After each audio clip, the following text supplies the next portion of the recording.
Hola, ¿cómo estás? Soy Loreta Valle y te doy la bienvenida a un episodio más de RDR Relaciones de Riesgo. En esta ocasión te quiero platicar del control coercitivo. Este es la máxima expresión del control. Te quiero decir que es un término que acuñó Ivan Stark en el Reino Unido, es un sociólogo, es un psicólogo, y que infortunadamente solamente en el día de hoy, actualmente en el Reino Unido, se puede llegar a probar legalmente este tipo de abuso.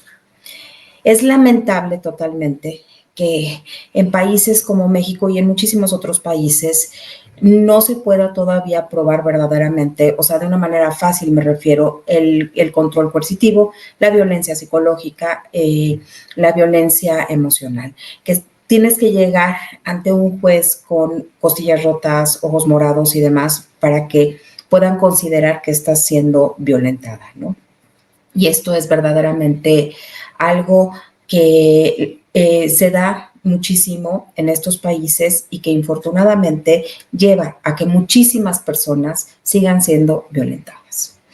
El control coercitivo es un patrón que se da muchísimo en relaciones con narcisistas, principalmente en relaciones con narcisistas malignos o con narcisistas ocultos y por supuesto que con psicópatas integrados, ¿no? Digo, esto es más que obvio. Recordemos que todos los psicópatas son narcisistas, pero no que todos los narcisistas son psicópatas, ¿no? Pero veamos un poquito quién hace esto para que te vayas dando cuenta que esto encaja perfectamente con los narcisistas. Bueno, pues el control coercitivo lo ejerce una persona que tiene falta de empatía, que se cree con derecho sobre las demás personas, que se cree con más derechos, digamos, que es una persona controladora, que es manipuladora, que está motivada, todas sus acciones van motivadas por el poder, que no sabe regular el estrés, no sabe regular sus emociones, no sabe reprimir su ira, es una persona también hipersensible, es una persona arrogante, que es sumamente insegura, ¿no? Entonces, pues como que ya estás viendo que todas estas características, pues te van encuadrando con el perfil de un narcisista, ¿no? Y bueno, si a esto le sumas que el control coercitivo lo ejercen generalmente personas que son carismáticas, que son crueles, ¿no? Que engañan al mundo con una fachada, entonces, pues ahí te da la fórmula perfecta del narcisista maligno, ¿no? El control coercitivo tiene espectro, tiene niveles y por supuesto que en su máximo nivel, en su mayor espectro, puede llegar a ser algo sumamente peligroso e incluso pues mortal, ¿no? El control coercitivo empieza de una forma sutil y va elevando su nivel hasta llegar a ser muy fuerte. Pero digamos, como subirle el volumen al control coercitivo, pues es de forma gradual, igual que todas las formas del abuso, ¿no? En el control coercitivo, la víctima se confunde por los altos niveles de gaslighting que se hace o luz de gas, que es una técnica de manipulación emocional en la cual el agresor quiere confundir a la víctima y meter a la víctima en su realidad, desdibujando, digamos, la identidad de la víctima. Obviamente que esto lo hace con la finalidad de mermar su autoestima, de quebrantar su voluntad y de fragmentar su ser para que pueda entonces el agresor pues tener muchísimas más posibilidades de seguir abusando de la víctima, ¿no? Este gaslighting se puede dar en formas de pues humillaciones, minimizaciones, invalidaciones, diciéndole obvio que las cosas pues no sucedieron como la víctima las recuerda, como la víctima cree que sucedieron y que no estuviste ahí, claro que yo no dije eso, volteándole las cosas y demás, ¿no? Experimentar control coercitivo a diario va verdaderamente mermando la salud mental, la salud emocional e incluso la salud física de las víctimas, ¿no? Se va deteriorando poquito a poquito. Este deterioro, como les digo, es gradual y en muchas ocasiones es prácticamente como imperceptible a tu día a día, ¿no? El control coercitivo toma la peor forma del gaslighting. Y el problema es que la persona que te está ejerciendo el control coercitivo, este abuso es sostenido, es todos los días, todos los días, todos los días, es como si fuera una gotita, ¿no? Entonces es de poquitos, poquito a poquito, poquito a poquito, y en realidad no es que sean las grandes agresiones y por eso no te das cuenta, no es que tengas que tener palizas, ojos morados, costillas rotas, etcétera, sino que son formas de abuso tan sutiles que pueden llegar a ser imperceptibles. Y por eso es tan peligroso esta forma del control coercitivo, ¿no? El mundo en general, ¿no? Le resta importancia a este tipo de abuso psicológico y por ello las víctimas tienen muchísimos problemas y tienen muy poquitas alternativas de saber a dónde acudir para poder denunciar este tipo de control. Porque en un principio la víctima ni siquiera se da cuenta que está siendo abusada. Y además de todo, como el abusador, el rol amenazante que está ejerciendo este control coercitivo, como es lindo, encantador, carismático, etcétera, con el exterior, si es que es un narcisista maligno, entonces, pues las personas tienen un maravilloso concepto de esta persona. Ahora, si la persona que está ejerciendo el control coercitivo es un narcisista encubierto, entonces, pues da una pantalla de victimismo y el mundo lo percibe como una persona que está siendo víctima de las circunstancias y le puede llegar a generar incluso lástima, ¿no? Entonces, la víctima se siente sumamente aislada porque o todo el mundo ama a su agresor, o todo el mundo se compadece de su agresor, o todo el mundo admira a su agresor. Entonces, es un estado profundamente que se vive en soledad y es un estado de profunda confusión en donde la víctima ya no llega un momento en que no sabe cuál es la realidad y cuál es su realidad y cuál es la realidad del agresor, ¿no? Entonces está totalmente confundida y está metida en una espiral de riesgo que le impide ver las cosas como son. Entonces, en el momento que la víctima se da cuenta de que está sufriendo a lo mejor no dice estoy sufriendo control coercitivo, porque a lo mejor ni siquiera conoce el término, pero cuando se da cuenta de que está siendo abusada por el rol amenazante, en ese momento, bueno, pues cuando trata de buscar ayuda, como las personas al exterior quieren mucho o admiran o justifican o lo que sea a su rol amenazante y las autoridades en general ni siquiera conocen tampoco estos términos, entonces le es muy difícil y cada vez se siente más mal. La dinámica del control coercitivo daña muchísimo, muchísimo, y sobre todo cuando es el narcisista maligno, ¿no? Porque como la propia víctima observa con las dinámicas de premio y de castigo que su pareja o la persona que está siendo su agresor es carismático con el exterior, es atento, es generoso y demás, pero pues con ella no, entonces le hace dudar si realmente está exagerando las cosas o si no las está exagerando, si está percibiendo la realidad como es o no la está percibiendo como es. Y como recordemos que los narcisistas son perfectos manipuladores, entonces, en general, el narcisista convencerá a su víctima de que está en un error y la víctima caerá cada vez más profundo con esto, ¿no? Entonces, la víctima va comenzando a dejar de ser ella, o sea, va perdiendo su identidad, se va desdibujando e infortunadamente cada vez va erosionando más su autoestima, va dudando más de todo esto, va quebrantando su voluntad, va fragmentando su ser para caer cada vez en una posición de más vulnerabilidad y de más desventaja, ¿no? El control coercitivo es una manera de poder apoderarse de la víctima, aislándola absolutamente de todo. Lo que quiere hacer el agresor es ir, digamos, haciendo más dependiente cada vez a su víctima en todos los aspectos.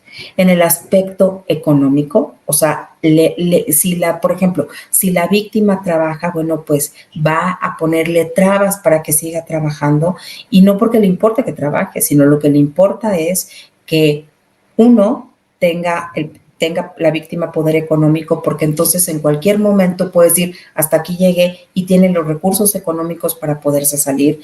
Y dos, porque si se sale de su casa, entonces tiene un punto distinto, una perspectiva diferente para poder tocar la realidad, y le será al agresor muchísimo más difícil y complicado meter a la víctima en su propia realidad, ¿no? Entonces, quiere tener el control y el poder absoluto, haciendo dependiente a la víctima económicamente, espiritualmente, mentalmente, emocionalmente, físicamente, sexualmente, etc. Aquí lo que quiere es que la víctima dependa al 100% de esa persona, o sea, del agresor, del rol amenazante, para que no tenga ninguna otra opción. Entonces, lo que piensa el rol amenazante es, si tú dependes de mí en todos los aspectos, porque yo te doy techo, alimento, ropa, si yo soy tu contacto con la realidad, con el exterior, si yo soy tu amante, tu amigo, tu todo, entonces no vas a tener las herramientas necesarias y vas a depender al 100% de mí. Esta es la manera en que el narcisista o el rol amenazante, el psicópata o cualquier depredador social va aislando poco a poco, de forma gradual, a la víctima para poder tenerla acorralada sin que tenga ningún recurso de ninguna especie. La va desmantelando de todo recurso que tenga en todos los sentidos, incluyendo los recursos emocionales y los recursos psicológicos, hasta que la víctima se va sintiendo que depende al 100% de su agresor. Esta dependencia hace que la víctima se sienta imposibilitada de dejar la relación, que no vea que hay alguna opción diferente, distinta en su vida para poder actuar de otra manera. Y aunado a esto, personas que se criaron en familias disfuncionales con una dinámica de control coercitivo en su propia casa, en donde había un rol amenazante, a lo mejor el papá, por ejemplo, era el rol amenazante y la mamá era el rol vulnerable. El papá siempre oprimía a la mamá y había una situación de control, de poder, y la mamá estaba siempre sometida ante los deseos del papá. Entonces, por supuesto que los niños de esa familia van normalizando estas conductas, y esta conducta agresiva del control de la dinámica en el sistema familiar va a impactar directamente a los niños, a los hijos y a las hijas. Y cuando sean adultos, se van a convertir en personas con muchísima ansiedad, a lo mejor van a tener estrés postraumático y les va a costar muchísimo trabajo regular sus emociones y también identificar el abuso. Entonces, cuando hemos tenido una infancia traumática, cuando tenemos improntas, cuando crecimos en este tipo de ambientes, en general somos la presa perfecta para estos depredadores sociales que van olfateando las huellas, las carencias, las improntas que nosotros tenemos, y nos convertimos en una persona ideal para que a su vez ellos ejerzan nuevamente este control coercitivo hacia nosotros y se vuelvan a repetir estos patrones de abuso. Obviamente, cuando una persona, o sea, una niña nace, digamos, en un ambiente así y va creciendo, va creando muchísima dependencia. Cuando encuentra a este nuevo depredador social, tiene estos patrones normalizados y va a caer con muchísimo mayor facilidad en este tipo de relaciones de riesgo con otro tipo de depredadores sociales. Esto no quiere decir que solamente los niños, las niñas que han crecido bajo ambientes en donde existe el control coercitivo puedan llegar a ser presas de estos depredadores sociales, pero sí quiere decir que son muchísimo más fáciles, digamos, de detectar para estos depredadores sociales porque olfatean estas carencias, estas heridas, ¿no? El control coercitivo es una dinámica muy traumática. Es una dinámica que va desmantelando a la persona y que la va hundiendo cada vez más y más y más en un estado de indefensión aprendida, ¿no? En muchísimas ocasiones el control coercitivo se da también en ambientes laborales, ¿no? En donde el empleador abusa de los empleados. Esto no nada más se da en dinámicas familiares, se puede extender a otros ámbitos. Pero siendo la dinámica familiar digamos, donde nace todos este tipo de abusos.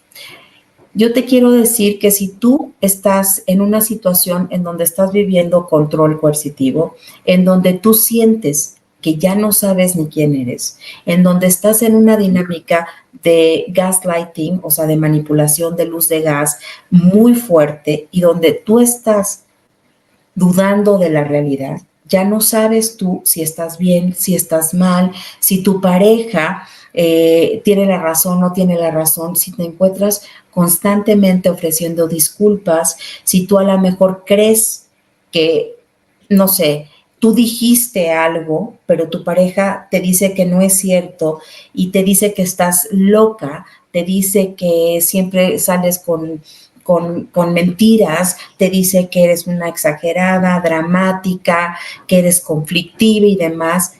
Y por lo general o siempre te ves ofreciendo disculpas y diciendo, ¿si habrá sido así? ¿No habrá sido así?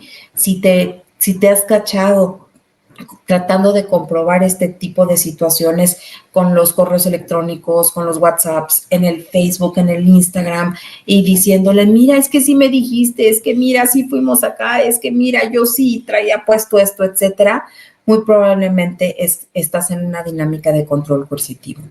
Si tú eras una persona cuando conociste a tu pareja independiente, feliz, eras una persona que se manejaba socialmente bien, familiarmente, a lo mejor tenías una profesión, un trabajo y demás, y poco a poco has ido dejando todas estas cosas y volteas hacia atrás y te das cuenta de cómo antes eras una persona diferente, distinta, eras a lo mejor una persona autónoma, independiente y ahora ya no lo eres, muy probablemente también estás en una dinámica de control coercitivo.